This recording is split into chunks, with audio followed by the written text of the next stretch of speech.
Welcome to the Paradise Paradox once again. In this episode, we have a talk with Christoph Heuermann, who's an ambassador for Bitnation, and we discuss how Bitnation could potentially replace a lot of government services, at least the useful ones. Now, just a quick disclaimer, we're not financial advisors, we're not finance professionals, we don't know anything about your personal finances, so don't take anything we say as financial advice. Let's get right into it.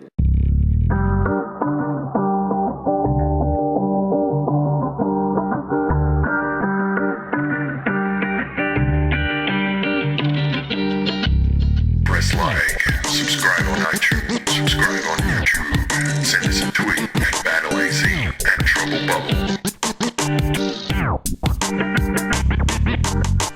Welcome to the Paradise Paradox. My name's Kurt Robinson. My name's Aaron Battle.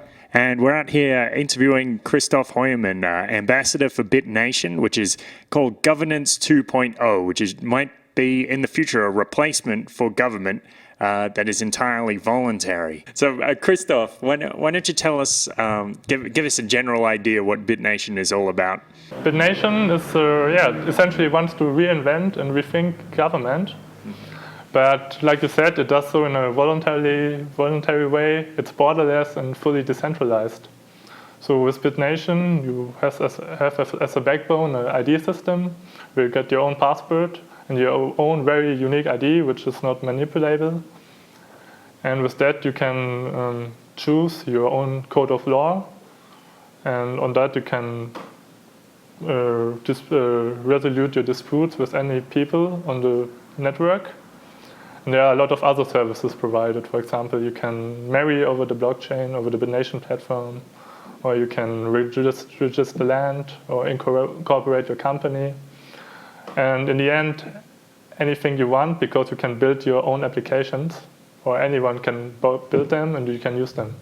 Right. So how would we do something like dispute arbitration, or how would it come into play when we have a dispute over who's married to who or who owns what property?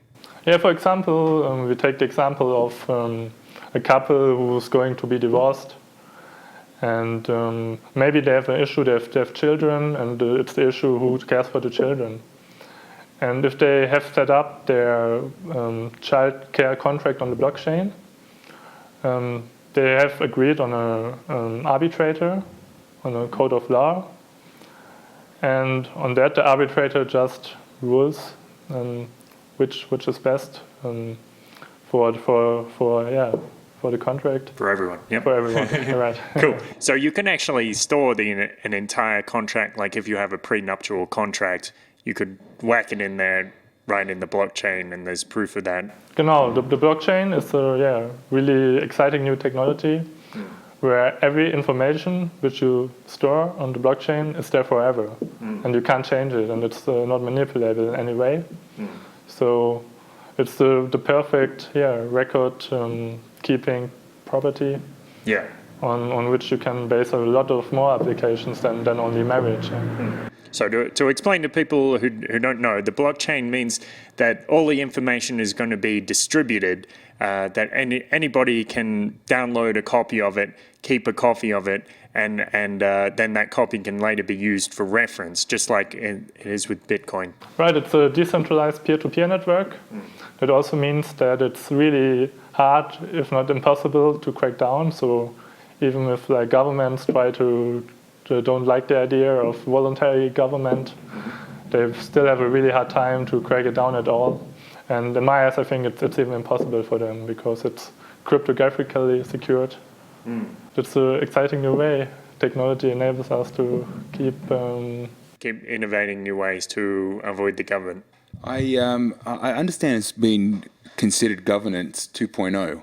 That's right. But what's the strategy from going from a complete government system to a Bitnation system where government has a minimal role, or at least we're looking at phasing government out?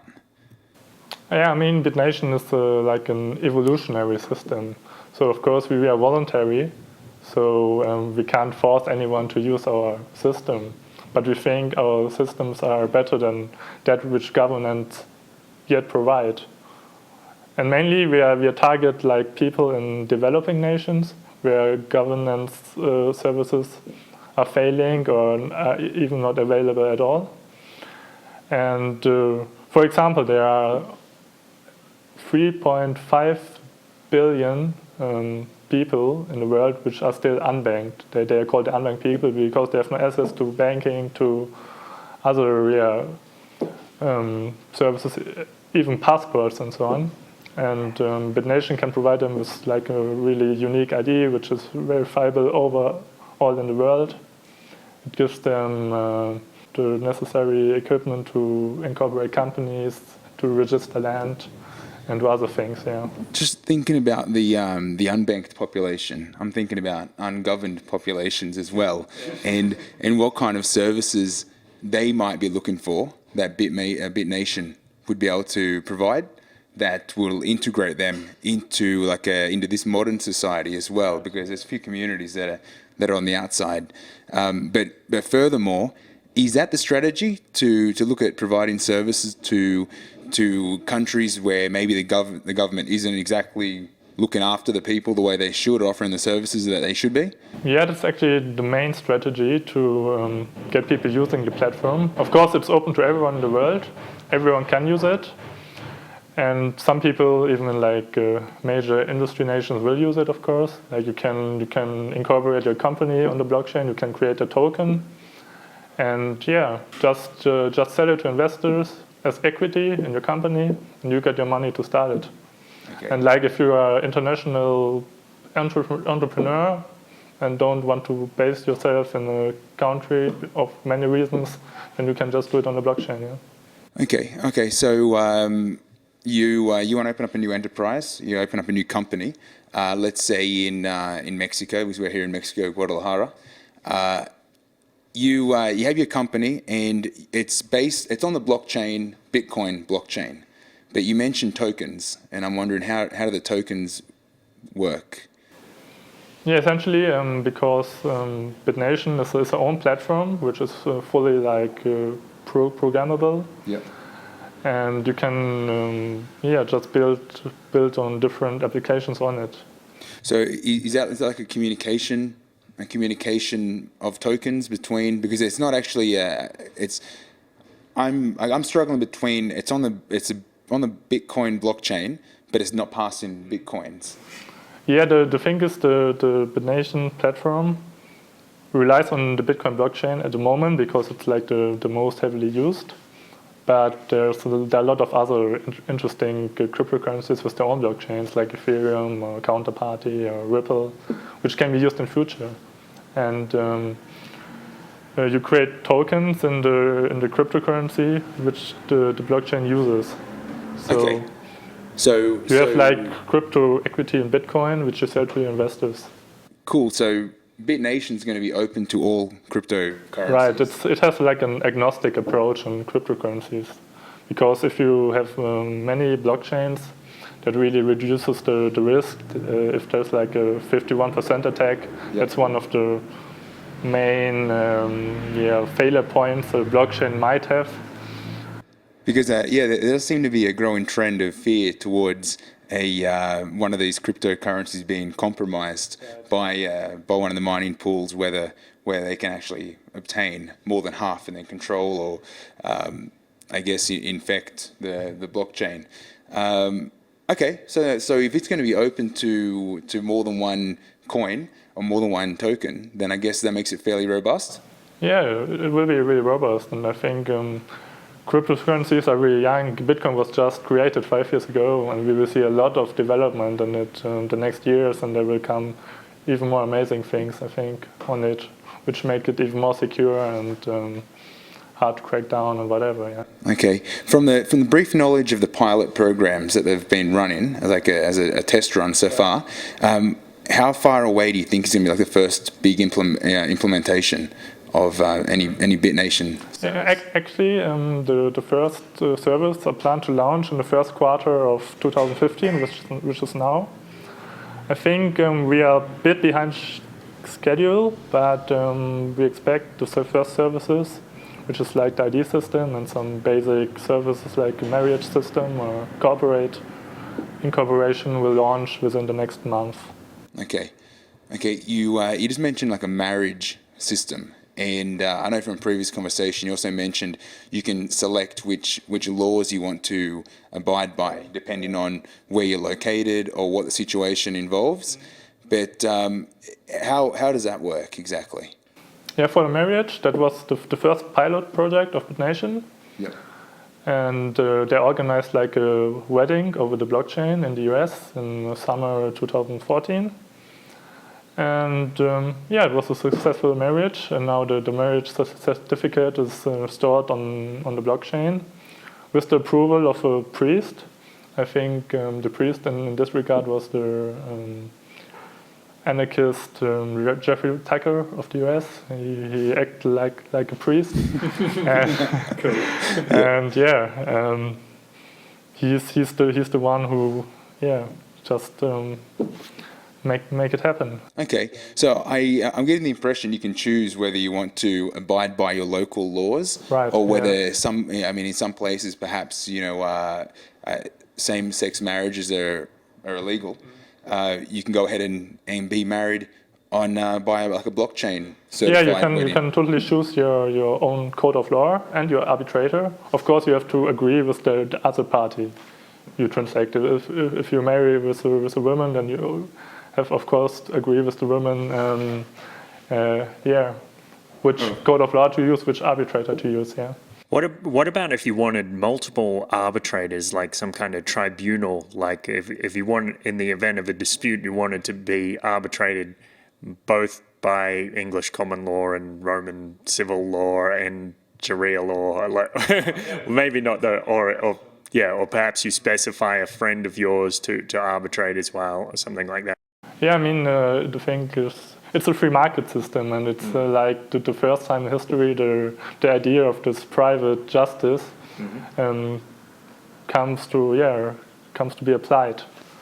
And in the free market, it probably turns out that there are judges, there are arbitrators just for this problems, who know both like the Sharia law and the English common law, and have like a mixed opinion on that, and they are like a lot of transactions, and it builds up in the future. And of course, at the beginning, it's always difficult because there's no one has done it before. Yeah. But it's a reputation system, and good service is trusted more than bad service. And the bad service, people offering bad service, they won't survive very long on the Bitnation platform. So there's a really strong incentive to only be a good judge, to be a good arbitrator, to offer good services. Yeah. So we're moving into a practical way that we can establish polycentric law. Right, polycentric law. And I mean, you can, like you said, you can have gay marriage on the blockchain, or polyamorous message. You can marry 100 women if you like. All the Mormons will be coming out of the works. It just discriminates no one. Yeah, there's possibility for everything. Yep. So with the marriage that you mentioned in summer in the USA 2014, was that one? It was obviously registered on the blockchain. Was it also registered under the jurisdiction they were living in? As far as I'm aware of, it was not. It was only registered on the blockchain. Okay, very interesting. So the only record they have at the moment is this new. Yeah, right. So, but it's on the blockchain. It's forever there. It's easily accessible. It's transparent for everyone. And that's the thing. The blockchain is also like transparent, and everyone can access it. Yeah. And so even, I don't know if the arbitrator somehow fails, it's still public, and everyone knows you are married. Yep. And if some party wants to manipulate or something, it's really hard because it's transparent. Yep. So I think there might be some kind of issue of privacy, because obviously, maybe I don't want everyone to know that I'm married, or maybe I don't want everyone to know how much property I own. Do you think there's a practical solution for that, or that's still? Well, I think because this entire platform is fully programmable by everyone who wants it, and the marriage service is now provided. The application is now provided like by Bitnation, is developed but they can be everyone who wants can create their own marriage like recording And they could have something with- application and can Yep. can ensure some privacy mechanisms. Right. So you can only find out if it's a certain person's details if you have their permission. Yep. Okay. Okay. Or another way you could do it, I guess, you could even create multiple IDs, like multiple aliases on the network. So one is your personal, and one holds your property, and one. Yeah, you holds can your do that. passport. The thing is, you have a really unique ID on the platform, and it's all like all reputation is based on your ID. And of course, if you have more IDs, that might reduce your Right. your credibility or something. Yeah. Okay. Interesting. Yeah. So, okay, so within a month, we're going to see the start of this, and I guess the marriage, the marriage would be the first kind of application of this. Yeah, we had so far like 3 pilot projects. The first one was the bit marriage. Right. We also had the Bitnation ID. That was in November in London. A friend of mine, she's from Germany as well, Janina. And she was the first blockchain citizen to get a printed passport, Okay. which is connected to the blockchain, where she's incorporated as a blockchain citizen, so to speak. Yeah. Great. So it wouldn't be a physical passport. It would just be a number, and so anyone could plug it in and look on it. Well, on the it's blockchain. actually it's a card like a passport with okay. several information on it, and you can print it out yourself or order it from Bitnation, Okay. and for really low cost. Yep. And of course it doesn't like fulfill the same like normal government passports now at the moment, but that might change in the future, and in some years it might even be that some governments begin to acknowledge these passports as legal documents to travel or whatever. Yeah.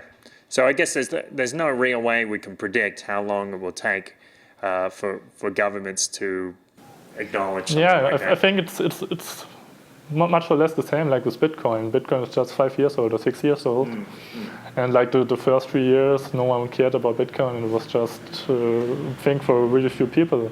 Yep. And I think Bitnation will be a thing for really few people as well, like in the next 3-4 years. But at some point, it will just gain traction rapidly, and a lot of people begin to use it, and the government gets aware of it, and Right. tries to do The something government about has it to- or not. Has to get into line and respect what everybody else acknowledges. But I think some governments, like Western governments, at the beginning, while it doesn't like endanger them, would be quite supportive, because it quite helps like poor countries to establish like property rights or whatever to get a better development in that countries.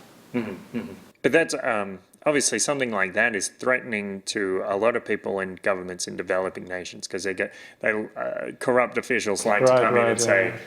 you don't have a business license, fuck you, and steal all the merchandise. Yeah, that's the main problem. Yeah. You just mentioned it. The corporate incorporation, for example, in Yep. third world countries, it takes like half a year, a big fee which no one can afford, who Yeah. just wants to start a company. And you said it. The government officials often are very corrupt, so it's really hard to start a business to survive in these countries. And Yeah. with the blockchain, you can just register it on blockchain with the service, and you pay only a really, really minimal fee. It's almost nothing, and this is mainly to prevent some kind of things. Right, the proof that the person has it, yeah. But what I was getting at was like a lot of governments in those developing nations will start, trying to rule out Bitnation, get rid of it. But I guess by that stage, they won't really have much choice.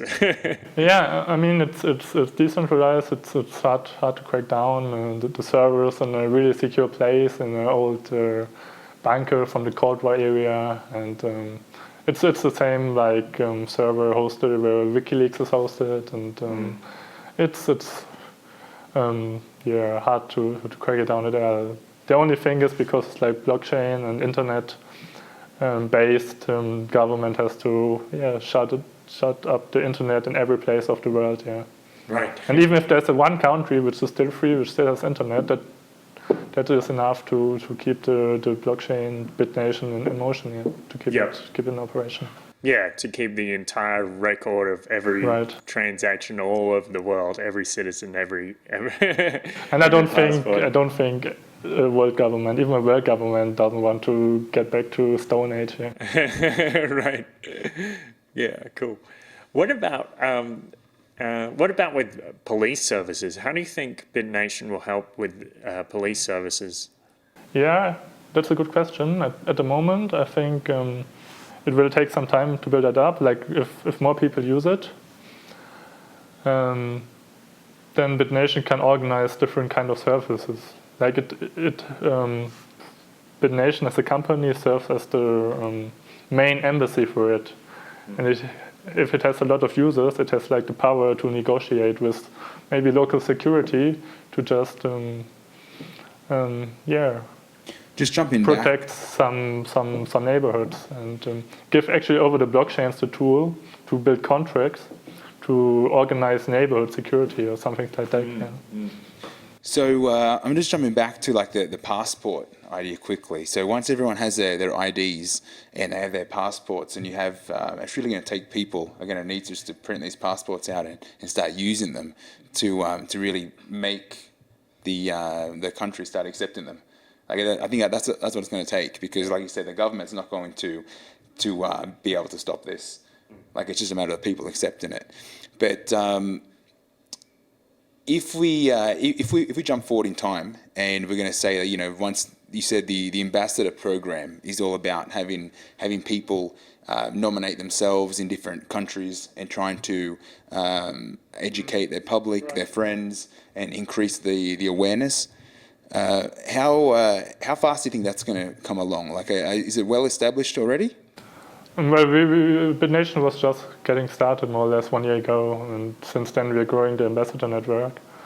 And there are almost every day some new interested people are coming on, so it's really gaining traction. And the ambassador network is like one of the key components of Bitnation as well. Of course, we have the technology, which is decentralized, but we also have the ambassador network, which is decentralized. Yeah, you and need like those everyone soldiers. who wants can, from bottom up, just start to spread a message, to identify what their community needs, and even build the services themselves, and so on. And there are different types of ambassadors, of course, like people in the communities who just try to enable the services what are needed. Others people who just spread the message, go to conferences, speak about it, and so on. I feel like students are going to be the first group to start embracing this kind of freedom of knowledge. There are already a lot of students onto it. I'm a student myself,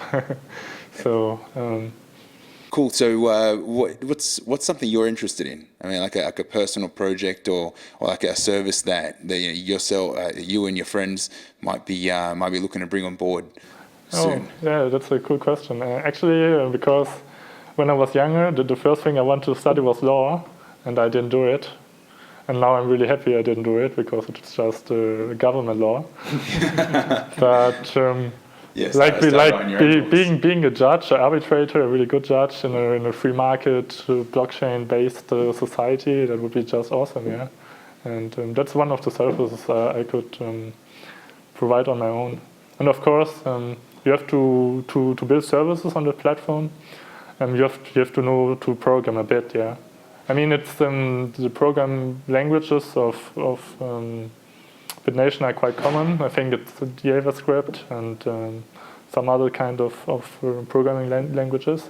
Okay. And it's not that hard to learn. So if people really want to do it, they can learn it and build their own services on it, and can either make them for free or charge a fee that other people can use them. So if you have developers making their own services, obviously reputation is going to come into play there as well. The reputation system, is that based on just feedback, or is there I mean, how is that all set up? Well, it's the like normal concept of web of trust, like feedback, and other things. Because it's all transparent, and you can like vote on how good the people are, and other things. It also goes over the idea, yeah, like how trustworthy one is. Like if one has verified ID but has nothing attached to it, like a government documents who say he's a normal person, Yeah. and then he is of course less trustworthy than a person who gave a copy of his passport or whatever to prove that he's So real. in the short term there, your ID would be dependent upon, I mean, you are going to connect like local licenses or your passport to your Yeah, ID? you can attach to it. It's voluntary, of course. Yep. You can choose how far you go, but that might affect your credibility, of course. Yeah. Okay, because I mean, it is a transitional step to go from this world to the next. Yeah. So being able to go from a normal citizen with a traditional driver's license and passport might be the difference between whether you're going to do business with them locally or someone else. But I mean, that's kind of the positives of a free market system. Once you get rolling with a good reputation, you begin to trust in the system itself. Yeah, and the main thing is the free market is it's just the incentives. Yeah, in our systems we just have bad incentives to provide good services, but in that system it just gets really hard for you if you don't provide a good service. So yeah, I think some of the interesting things that came out of the Silk Road experiment was that they actually said the customer service in these style of markets was actually really high, because it was they wanted to provide a good service. I mean, I guess just going back to supply and demand of, if someone's going to request something, they want exactly what they want for the right price, and expect a high quality for that. So I think we can trust that. Once you get reputation system rolling, that it's gonna click on pretty quick. yeah, I think that will work out, and it's a free market, and I mean, in history we rarely had the chance to see really free markets at work, but now we have, and I think the blockchain will show that they're able to do it. Watch us again at the Paradise Paradox. Watch us on YouTube, like us on Facebook, tweet us on Twitter, and listen to us on iTunes or Pocket Casts. The idea of passing tokens is like being able to essentially vote, essentially pass a token or no token, or a yes or no token. I'm just wondering how that's. I mean, being able to vote legitimately as a record, anonymously from. I'm assuming you can set that up if you wanted to, from every possible unique Bitnation ID.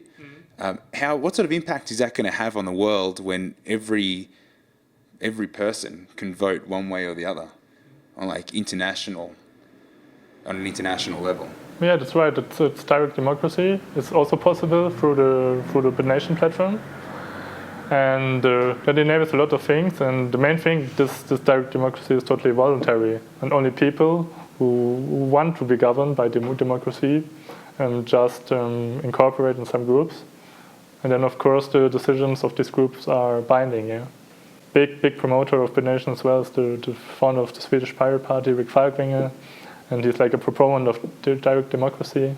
And we also in Bitnation use a system he built called Swarm Ops, and it's a heavily decentralized bottom-up system to just organize organizations and do it without the central authority, but still do it really good. Yeah.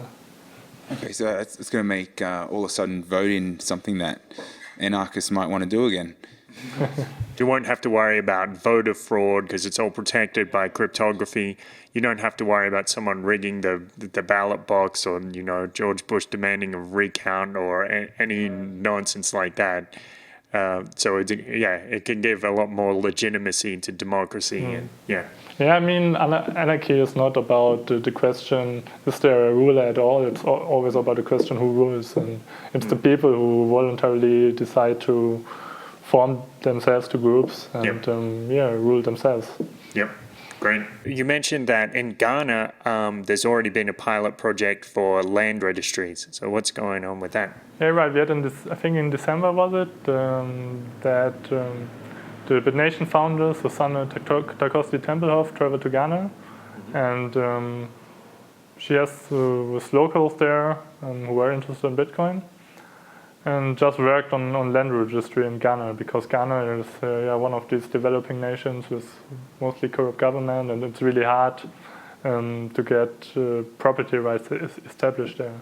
And that's actually one of the main problems developing nations face.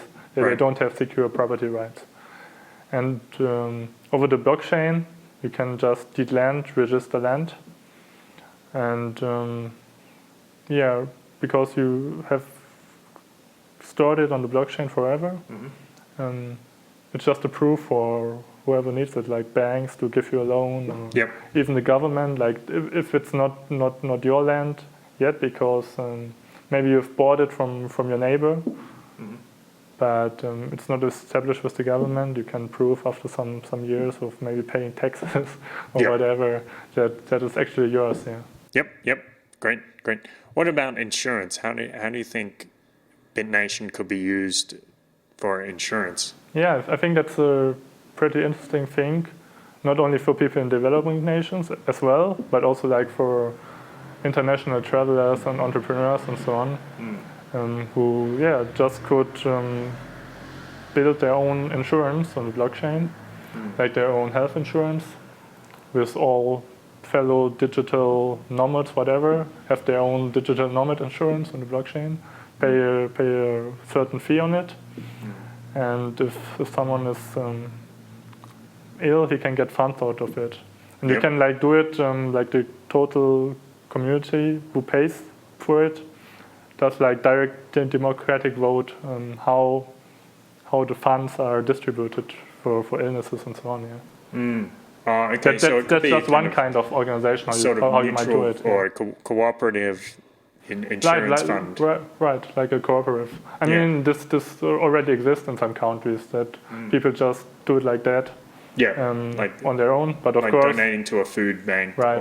It's a but of course, thing. the blockchain makes it a lot of easier and makes it like totally globalized and more secure and so on. So I'm imagining basically you wouldn't need, or maybe you could avoid getting a financial services license to set up one of these things. Maybe people don't necessarily need to know who you are when you're creating an insurance app. That's right. You totally don't need all these government regulations.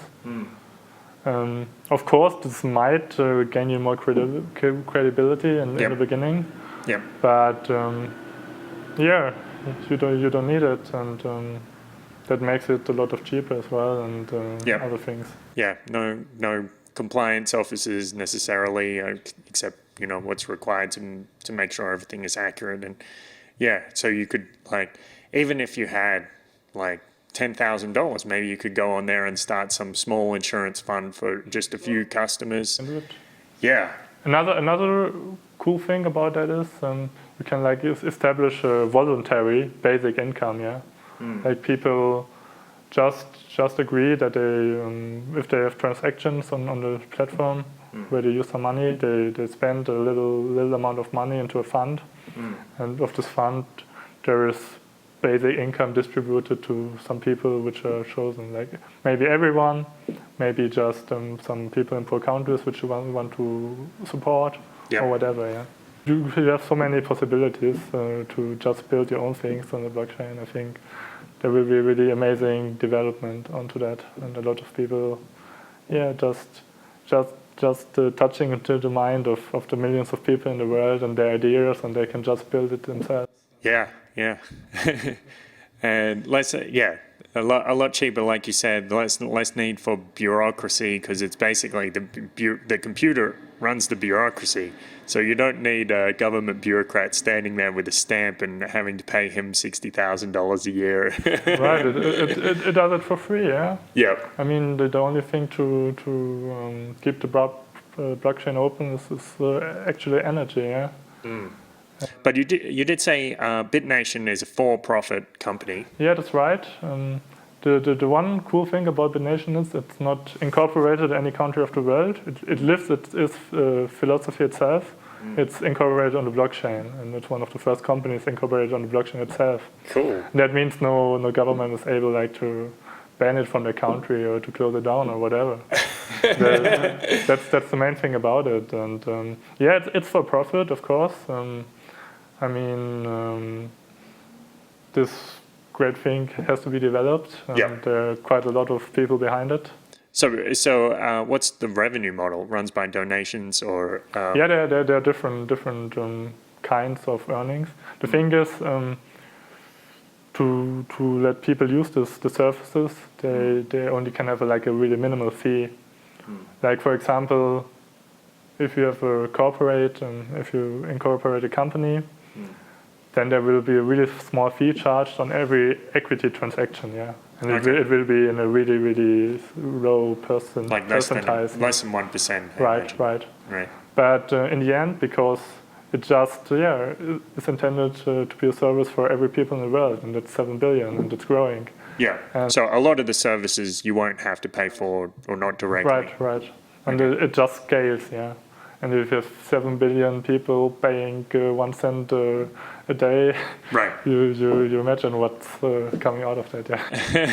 So that's kind of an incentive for investors. And yeah, let me just elaborate on how you can invest in Bitnation. It's quite easy actually. If you have Bitcoin, you can do it in less than 3 minutes. You just have to register a wallet at Counterparty, which is like more or less a Bitcoin exchange, where you can convert Bitcoin to other cryptocurrencies. And from there, you just send your Bitcoins to the wallet of Bitnation, and they automatically give back to you their own crypto equity. It's called XPN. Oh, okay. And it's really cheap to get. At the moment, it's I think 0.05 dollar cents. So you can get a lot of equity, even if you are not rich. I'm a poor student. I just invested like Bitcoins worth 50 euros in it, and but who knows? It might be growing quite much like Bitcoin did. Yeah. So it's like you own shares in Bitnation or something like that? you own shares, and the thing is, there's like a total amount of shares. Yep. I think it's 360 million, and it's not gonna be more or less. It's just that, and there are like different seeding rounds. To just keep the project going, where different shares are sold. I think in this seeding round it's 40 million, and there's still some more opportunity to invest. Okay, great. Oh, one thing which people always come up with when I talk about a stateless society is roads. So, so it would probably be like ridiculously simple to make some kind of community network on Bitnation. Everybody just gives in some money, and the contractors go to work building roads or repairing roads. I think building roads won't be a problem. You can just create every smart contract imaginable on the Bitnation platform. Yeah. And then you can just build roads in your community. You can specifically just design the contract which one pays most and which one pays less. Like the people who are in the center might pay more or whatever. Yeah. And of course, if everyone in the community agrees to it. Yeah. So it could be if you buy a house in this community, you register the land on the Bitnation, on the blockchain, and as a part of that, you have a contract to pay, $5 a month to maintain the roads, something like that. Yeah, and I mean, of course, the blockchain can't build the road itself. The people still have to do it. Yep. And but the blockchain and the Bitnation platform is just the means to do it. Yeah. Yep. Well, just if we're looking at investing in Bitnation, and I mean, obviously you said there's a lot of, they're quite cheap at the moment. It's quite easy to get in and actually get stock in the Bitnation business or enterprise, the new model. Of course, people are going to be thinking that, at the moment it's early adopters and people are pretty wondering how strong is Bitnation and whether it is worth the risk of jumping in and buying it. But then again, a lot of people that bought Bitcoin at 30 cents, have probably done quite well as well. Yeah. But I'm thinking from an established bricks and mortar business point of view now, it's probably quite a good time for them to jump in and start building reputation, especially if they're able to offer services over over the internet or over extended distances to really be the first to market of this new market. Yeah, that's totally true. Like if you just if the first basic services are released in the next month, if you just start at the beginning to build on that, then of course you have a starting advantage. And just for the thing, people investing in it don't know. The Totally project is totally transparent and it's open source, so everyone can just see the code and improve it or see if it's good and see that it's not some kind of backdoor which just gets all the money. It's a Ponzi scheme, whatever, yeah. And it's not. So, I mean, and that opens up opportunity for people that have an idea or want to start providing a service as well. They're able to put together a business and start, again, building the reputation, and they wouldn't have to go ahead and register the business and get a banking license or insurance license. Right, they can just do it on the blockchain. They can just start. And I mean, if they don't have programming skills but have an idea, there are a lot of freelancers who can just do it for them. Yeah. Yeah, I'm sure there's many programmers that would want to work for equity within a project. Have you seen any projects come up that are coming, that are looking to join the Bitnation model soon? What kind of projects? Well, I mean, an idea that jumped to mind when you're talking about insurances was someone that maybe had $10,000 and wanted to insure push bikes or something, and for a small fee per month, to look after a push bike that happened to have a Bitnation ID as well. I mean, I'm not sure how you'd work it out, but you wouldn't have to go ahead and register your business and do all that. It would all be on Bitnation, and it'd be certified by the contracts within the new system. Yeah, that's right. You can actually insure just everything what you like, yeah, and.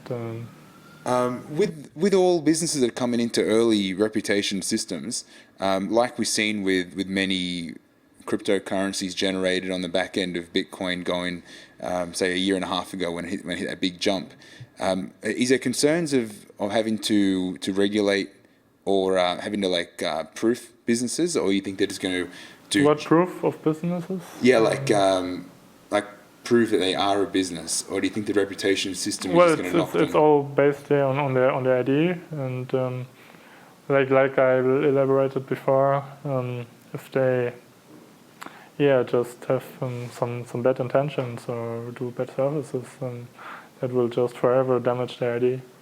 Okay. And if they have a bad ID, it's really hard to get a new one. Yeah. It might be possible to get another ID, but it's just not as trustful as it is if you add real world documents to it. Yeah. Well, either way, to prove that you are the person you seem to be. Yeah. I feel like anyone that wants to really jumpstart a reputation or a positive reputation would need to put some kind of ID to authenticate that they are real. But do you think there's going to be a bit of a government backlash, or at least a regulatory backlash towards businesses that are operating, without the traditional paperwork? Yeah. I mean, it's the thing is, it can't get regulated per se because it's on the blockchain, on the Bitnation platform. But of course, the people can be controlled like now. Yeah. And that's the question, how people deal with that. Okay. And there might be a future. Like I said, there's so many things evolving around Bitcoin, and Bitnation is blockchain agnostic, and there might be other types of coins coming into which maybe enable more privacy or more security, and which has another effect then on the reputation systems, of course. But it's just like a really interdependent organism which is growing evolutionary, and I mean you can't really say how it develops, but it's just the first project, the first opportunity in history. Yes.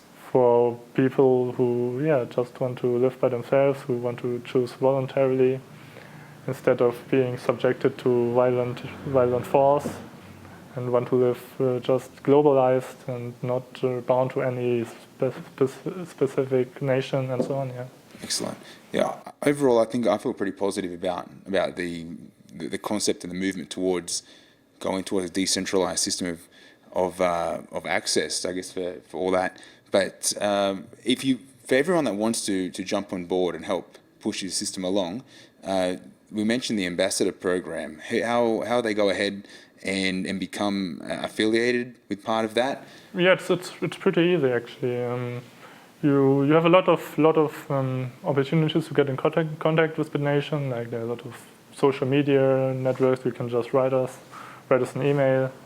There's like every week a hangout on Google Hangout. It's on the internet. You can just join and talk with the people. And it's also happening real life, like meetups, real life, where you can join the people and talk with them. Yeah, and just get started. You don't need to get any approval to spread the message of Bitnation. It's decentralized, and you can do whatever you want. And if you do cool things for it, then Bitnation will probably recognize you like formally as an ambassador. And because you're currently an ambassador now, traveling through Mexico and spreading the word. I mean, you've told us all about it, and I mean, it just seems like something that is the next step of crypto, with the crypto world, the currencies in there. It's the next evolution of humankind, I think. Yeah. Perfect. That's nice. Yeah, so it looks like we're all moving towards being Earth citizens, Earthlings. We're no longer bound to any particular nation. We don't need a passport, an American passport, Australian. Right. Yeah. I think that's also the thing. Like blockchain can enable a lot of future things. Like there are some people really interested in the things like transhumanism. Yeah, and the blockchain can just enable some things to get started in that direction as well, Yeah. And because a lot of things are just not possible because of regulations whatsoever in our real world. Yeah, fuck the regulations. Yeah, the regulations. Not hard.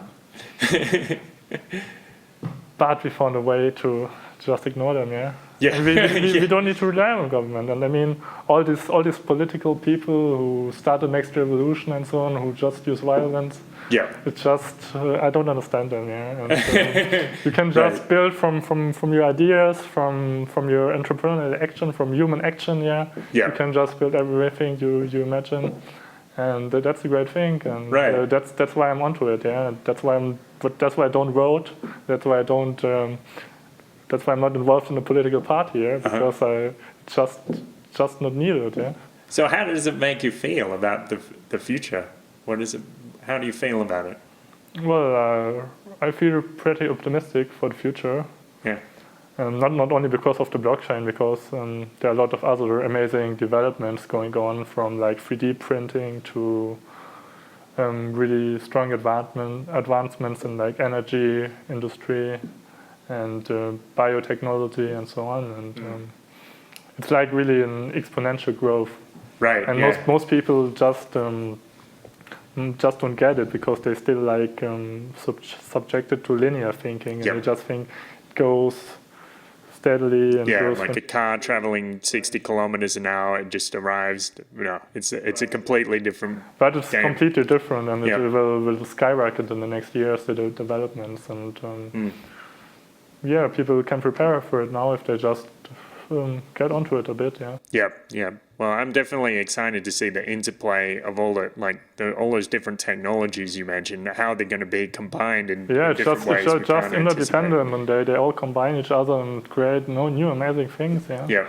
And maybe someday we will have the blockchain in our bodies through the biotechnology, whatever. Right, the DNA blockchain. Yeah, who knows? Yeah. Well, I think I've heard somebody refer to DNA as like the world's oldest blockchain. Yeah, that's essentially right. I mean, every system of the world before governments came in was decentralized. Nature is decentralized in a sense, And let's get back to nature, but not with going back to primitivism, but just using technology to get back to nature. Yeah? Right, using technology to imitate nature, all the benefits of nature. Yeah, that's something that the founder of MadeSafe was talking about as well, is like nature doesn't have centers, so why do we? There's a reason that nature doesn't have centers to avoid all the problems of having points of failure. Yeah, there's no single point of failure actually. So that's why I'm really optimistic about it. And I really love to spread a message. I'm really thanking you guys so much to be here on the podcast and to let other people know about it. And I hope a lot of people will use it, and they're invited to just write me if they have any questions. And great. All the other people, of course, as well, in the ambassador network, they're really happy to speak with everyone about it, or to go to conferences to speak about it, or do whatever is needed. Fantastic. Do you have contact details and an email address or a website? I mean, just bitnation.co. Yeah, I think I'm on the ambassador page on the nation. Yeah. But you can just Google my name actually, and there was popping up a lot of things. Also Bitnation, but also contract addresses. Yep. You can find me on Facebook and Twitter and whatever. Yeah. Cool. Awesome. Christoph Heuermann. Yeah. Christoph Heuermann. Yeah. Yep. It's CHRISTOPH. Right. HEUERMANN. Yep. Excellent. Okay. Cool. Did you have any other questions, Aaron? No, I think we've pretty much got everything right there. I think if anyone needs to go back over it, there's a lot of information there to process, and the implications of what's going to come through from that is going to be very interesting. So it's just a matter of getting in contact if you want to put any projects forward or do any work. Is that it? Yeah, so look it up, bitnation.co. Look on the website, see if you can invest, buy some equity in Bitnation, or look at ways you can work on your own projects which could exist within Bitnation. We've also launched our blog, like in different languages. We will have, of course, in English, but also in Spanish and German and French. And every language, like the ambassadors speak, to translate all these things and to let people know about all the examples which could be provided by the blockchain, a lot of the thought examples. Yeah. Great. Cool. Thanks, Christoph. Thanks for joining us, and thanks for speaking at Anarcho-Polka. That was great just to see you get up there and spread the message there. So thanks for listening to the Paradise Paradox. My name's Kurt Robinson. My name's Aaron Battle. And this is Christoph Heuermann with us here. Press like, press subscribe, press comment. Leave us a comment. Check out the site bitnation.co, and have a good one. Peace. Peace.